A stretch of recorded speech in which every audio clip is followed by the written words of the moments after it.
Bienvenue les déesses. Alors, on me demande, quand tu dis, par exemple, qu'une mère qui, de par son comportement, a empêché sa fille de s'apprécier en tant que fille, en tant que femme, qu'il y a derrière cela de l'amour. Ça, je peux comprendre. Mais quand tu dis que derrière tout comportement, toute situation, il y a un message d'amour, comment peut-on comprendre ça quand il s'agit d'enfants abusés sexuellement?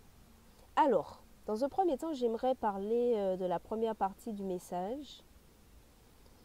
Ce que j'ai pu constater par rapport à mon travail de coach, c'est que la plupart du temps, pour ne pas dire toutes les femmes qui sont venues à moi et qui m'ont dit que leur mère a étouffé leur énergie sexuelle, même quand ça a été d'une façon cruelle, souvent il y avait derrière un message d'amour.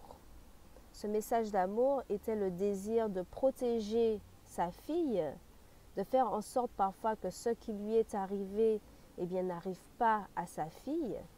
Et la plupart du temps, on peut y voir en fait une façon d'aimer qui soit douloureuse.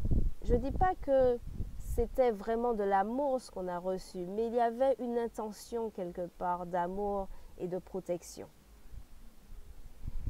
Maintenant, concernant les abus sexuels, surtout quand ça concerne les enfants, c'est une question extrêmement délicate et c'est en fonction d'où on se trouve dans son cheminement que l'on pourra accepter ma réponse.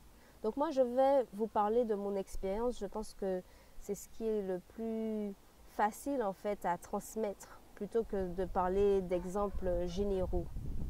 Donc dans mon cas, j'ai eu la chance d'être en contact avec une personne qui a abusé tous ses enfants. Et j'ai eu la chance d'être en contact avec cette personne qui en fait était en fin de vie. Et c'est de là que j'ai pu voir sa part d'humanité.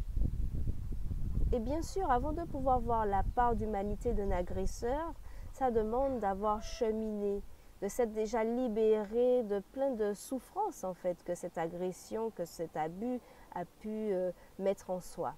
Mais lorsque on arrive justement au bout de on va dire un stade de ce cheminement, parce que je pense qu'on n'a jamais fini de cheminer, on peut à ce moment s'interroger sur l'agresseur et constater qu'en fait c'était un manque d'amour qui a fait qu'il s'est comporté comme ça.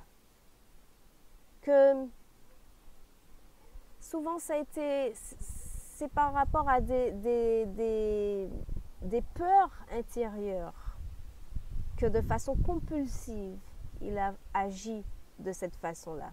Alors quand je parle ainsi, cela ne veut pas dire que je ne condamne pas l'acte en lui-même, pas du tout. Cela ne veut pas dire que je ne condamne pas. Mais comme je dis, lorsqu'on a cheminé, à un moment donné, on est en mesure de voir cette part d'humanité qui existe chez cette personne. Et j'ai pu voir donc sa vulnérabilité. J'ai pu voir à quel point, en fait, cette énergie sexuelle pour cette personne, finalement, c'était plus un fardeau qu'autre chose et que cette énergie sexuelle était dirigée donc de façon compulsive n'importe où. Et ça a été pour moi ce qui m'a permis, en fait, de me réconcilier profondément avec moi-même. Donc personnellement, je n'ai pas vécu d'agression, mais j'ai reçu de par des mémoires transgénérationnelles, je développerai dessus dans une autre vidéo, ces mémoires qui vivaient en moi. Donc j'avais vraiment le sentiment d'avoir été abusée.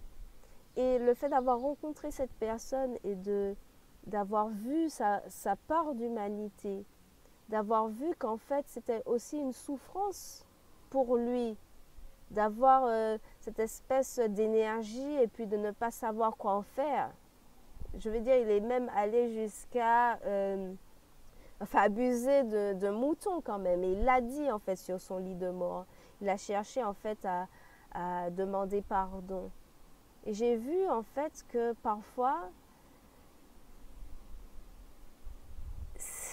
tout cela est lié aussi à une souffrance intérieure, un manque d'amour et un désir inconscient, un désir, en fait, quand je parle inconscient, c'est-à-dire compulsif, sans humanité, de trouver de l'amour.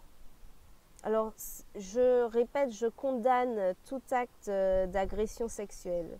Mais encore une fois, pour recevoir ce message, cela demande d'avoir déjà cheminé pour pouvoir finalement commencer à être dans la compassion et l'amour. Et c'est vraiment en fait la boucle. C'est-à-dire qu'à ce moment, on peut donner à cette personne ce qu'il n'a pas reçu. Quand je dis donner à cette personne, je ne parle pas physiquement, mais je parle énergétiquement. Il y a eu un manque quelque part et énergétiquement, on peut donner cet amour-là. Donc j'espère que mon message sera compris parce que c'est quand même très délicat et encore une fois, ce n'est pas par exemple un message que je donnerais à une personne qui vient juste de se faire agresser.